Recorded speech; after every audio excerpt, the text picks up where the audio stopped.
आज तर माझं एक मोठं काम झालंय.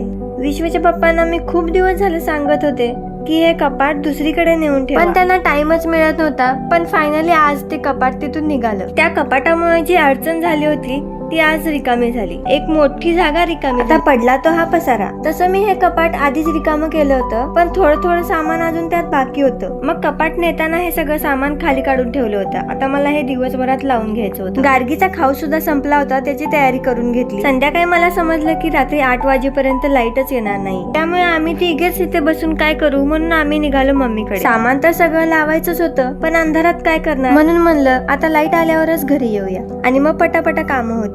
पण तिथे गेल्यावर कळालं की आम्ही घरातून निघालो आणि लाईट आली. मग म्हणलं आलोय तर थोडा आराम पण करून घेऊया. हो, मम्मीकडे गेल्यावर माझं हेच काम असतं. तिथे गेल्यावर आयता चहा मिळाला आणि मग तो पिऊन आम्ही घरी आलो. घरी आल्या आल्या विश्व आणि गार्गी दोघं पण झोपली. ते सामान लावण्यासोबतच मी अजून एक काम करून घेतलं. घरातल्या सगळ्या चाळ्या वगैरे सगळं काढून घेतलं आणि घर पूर्ण स्वच्छ करून घेतलं. चला, आजचा व्लॉग इथेच संपवते. भेटूयात नेक्स्ट व्लॉग मध्ये. बाय.